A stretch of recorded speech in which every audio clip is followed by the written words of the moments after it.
بسم الله الرحمن الرحیم.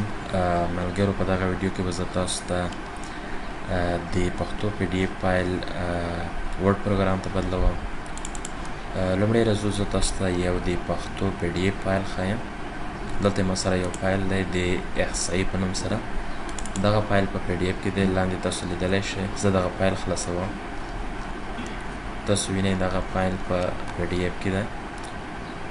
دا فایل به زه کلوز کړم. راځم دلته ما سره یو پروګرام دی د پښتو په نوم سره. دغه پښتو تاسو د ویډیو د ډسکرپشن څخه ډاونلوډ کولی شئ. هغه ځای کې ما تاسو ته لینک غورځولی دی، دې باندې به ډبل کلیک وکړو. دلته به راشو د فایل ته، بیا به دلته اوپن ته راشو.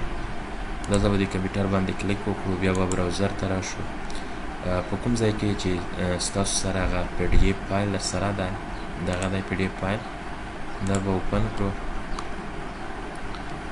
تاسو وینئ دغه فایل داسې خلاص شولو په دې پروګرام کې. دا پی ډي اف فایل ده. زه غواړم چې دغه فایل ورډ ته کنورټ کړم. دلته په دې فایل باندې به بیا کلیک وکړو، ایکسپورټ ته به راشو.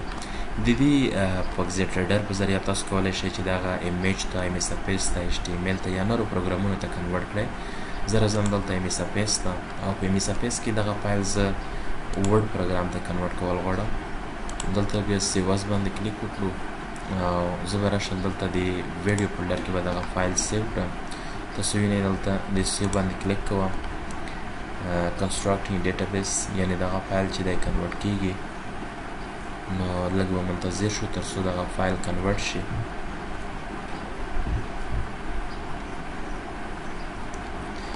ملګرو فایل کنورټ شو او ډایرکټ په ورډ پروګرام کې خلاصیږي. اوس دغه فایل خلاص شو. کیدای شي ځینو ملګرو ته دغه پوښتنه په ذهن کې ودرېږي چې دا خو د دري ژبې فایل دی.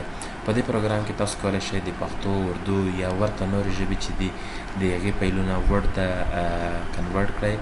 دا کومه مسله نه ده. راځم زه هغه فایل تاسو ته ښایم چې دلته ما کنورټ کړو. په دې ویډیو فولډر کې دغه فایل دی، یعنې د احصایي په نوم سره فایل. که زه دا دلته خلاص کړم، تاسو لیدلی شئ چې دغه فایل ورډ پروګرام ته کنورټ شو. نو په دغه طریقه تاسو کولی شئ چې د پی ډي اف فایل ورډ پروګرام ته کنورټ کړئ. او دغه کوم پروګرام چې ما تاسو ته وښودو، دا تاسو کولی شئ چې د دې ویډیو د ډسکرپشن څخه ځان ته ډاونلوډ کړئ او انسټال کړئ.